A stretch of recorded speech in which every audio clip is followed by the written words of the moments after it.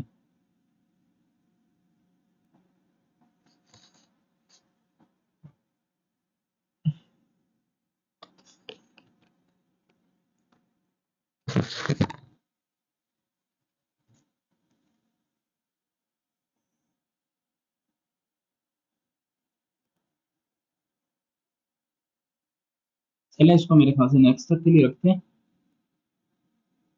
ٹھیک ہے، کیونکہ عبد المطلب اور اس کے بعد کے جو واقعات ہیں وہ اور بھی ڈیٹیلڈ ہیں، اور ان کے بارے میں ہمارے پاس بہت ساری چیزیں ملتی ہیں تو جن کو ہمیں نیکسٹ ٹائم میں میرے خیال سے پڑھ لینا چاہیے، اور وہ اس کا لنک پھر خصوص رسم کی ولادت وغیرہ سے بھی مل جائے گا، ٹھیک ہے. تو نیکسٹ ٹائم جو ہمارے ٹاپک ہوں گے وہ میں آپ کو بتا دیتا ہوں، جس میں زمزم کی فائنڈنگ جو ہے عبد المطلب نے جو کی، اور اس کے معاملے میں قریش سے ان کا بات چیت ہوئی، اس کے بعد عبد المطلب نے جو نظر دی، مطلب کہ سونگ اٹھ دی ہے، وہ کیا تھی. اس کے بعد ابراہہ سے جس نے عام الفیل کے سال میں حملہ کر دیا تھا کعبہ کے اوپر، وہ اس کے بارے میں ہم جانیں گے. اور اس کے بعد حضور صلی اللہ علیہ وسلم کی ولادت کے بارے میں ہم پڑھیں گے. اور اس کے بعد جو جتنا ہم تھوڑا آگے جا سکے حضرت صلی اللہ علیہ وسلم کی ولادت کے بارے میں جتنا آگے تک جا سکے ہم اتنا کوشش کریں گے ہم ادھر تک جا سکیں، ٹھیک ہے. مینلی تو ان کے پہلے 10-12 سال تک تو ہم پڑھ ہی لیں گے، ہر بے فجار سے پہلے تک کوشش کریں گے، یا وہ ٹاپک بھی ہو سکا تھا وہ ضرور کریں گے، ٹھیک ہے. نیکسٹ ٹائم ان ٹاپک کے بارے میں اگر آپ لوگ پڑھ کے آنا چاہیں ڈفرینٹ کسی بک سے تو آپ پڑھ کے آئیے گا، اور اس کو انشاءاللہ تھوڑا سا انگیجنگ سیشن بنائیں گے تاکہ سب لوگوں کی طرف سے انپٹ آ سکے، ٹھیک ہے. جزاک اللہ خیر.